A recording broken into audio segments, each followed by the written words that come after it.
I think that this is going to be a huge problem for Trump from an online standpoint. I'm still not sure how much of that is going to carry over into his direct support that he has. But people like Ben Shapiro and Mark Levin are a huge problem.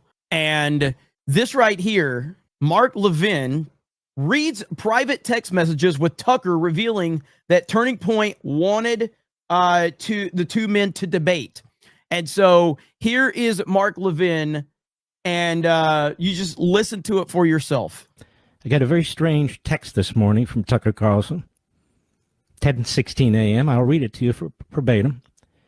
Good morning, he writes to me. The leadership at Turning Point has asked me to debate you at their event in Scottsdale in December. I'm happy to do it, and I hope you'll agree as well. Beyond the personal insults, which I'll try to keep to a minimum, there are real and important ideological differences between us, and I think the country would benefit from an extended conversation about them. So again, I hope you'll accept. Let me know. Thanks. The guy is desperate. He's taking a hit on his podcast. He's literally like Turning Point's the one that wants to do it. Tucker is not desperate for relevancy. He's just not. Tucker is not. People will have to correct me on this if I'm wrong, but Mark Levin has been at Fox for a long time, correct? Am I correct about that? Like, how long has Mark Levin been at Fox? Was he at Fox when Tucker was there? Because Tucker was the #1 guy at Fox for a long time. A long, long time. And so Mark Levin also at Fox, but he wasn't even in the same stratosphere as Tucker Carlson. He's fighting like hell for his career. He's fighting like hell for his reputation. People are awakening to what scum he actually is. And he thinks I'm going to platform him. He thinks I'm going to help him kick up his podcast ratings.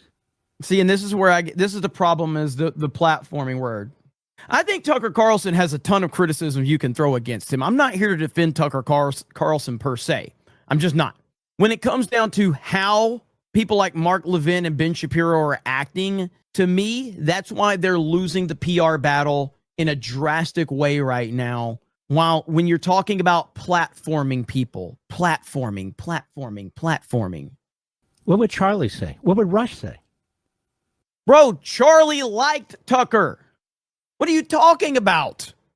He thinks I'm going to help him kick up his podcast ratings? What would Charlie say? What would Rush say? What would any rational response? Here it is. I wrote him the following. My family and I want nothing to do with you.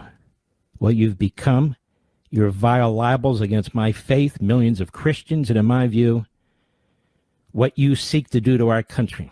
There's nothing to debate. You're a Nazi promoter. You're the modern-day David Duke. I debate people with whom I disagree for a living, who are a lot smarter than you, but for whom I have some respect. I'm also disappointed in TPUSA that continues to platform you. It's not about free speech. You could be heard by millions regardless. Some unsolicited advice. Stop long enough to remember who you used to be and what you used to stand for. So, as expected, knee-jerk. For the record, I'm strongly anti-Nazi. Does he sound that way to you, America? Oh, you're going to hear more. Have these guys not learned anything about using the Nazi word and how it has absolutely no meaning whatsoever? They're behaving like the left has behaved all of these years. Like Ben Shapiro literally used it multiple times in talk with Megyn Kelly talking about Nick Fuentes. If I see somebody breach basic moral values by having on a Nazi, and in my own view, you can take your own view, in my own view, gloss the Nazi is a Hitler-loving troll, and I say that advisedly. He literally says on his show that he loves Adolf Hitler. It has no meaning whatsoever. No one is going to take you seriously when you use that type of language. No one. Regardless if it's true or not, which I don't think it's true. You can say that these people have, ridiculous views that you don't agree with, which I don't agree with a lot of what Fuentes says. But calling him a Nazi is absolutely insane and is counterproductive to anything. And all it's going to do is make you, Mark Levin, lose more support and it's going to make the person that you claim to hate so much, you're giving them more credibility every single time. But that's hardly the point. This seems like the perfect opportunity to rebut what you consider evil ideas and to do it to my face like a man. I think you jump at the chance, assuming you believe your positions are defensible. I'm offering the marketplace of ideas you often talk about. Is it possible you can't really defend, for example, what Israel has done to civilians in Gaza? I said, there you go. You're not feared, you're despised.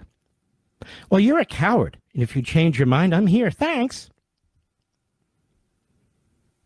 You little bastard, you attacked my stepson? You didn't do that face to face, did you? You stabbed him in the back while he's serving President Trump on his second tour, while he's in safe rooms with ballistic missiles passing over his head. You little bastard. Nobody's afraid of you. Then why are you even responding like this? If no one's afraid of him, why are you even acknowledging this? Why don't you just ignore it and let it go? But guess what? Here's Little Ben Shapiro has lost nearly 20,000 subscribers on YouTube over the past 2 weeks. Ben and Mark Levin are doing significant damage right now. They are too dumb to even realize it. Actually, I don't think they're too dumb to realize it. I think their arrogance is not allowing them to see it. I think that's really what it comes down to. Their arrogance doesn't allow them to see how bad of a job they're doing right now.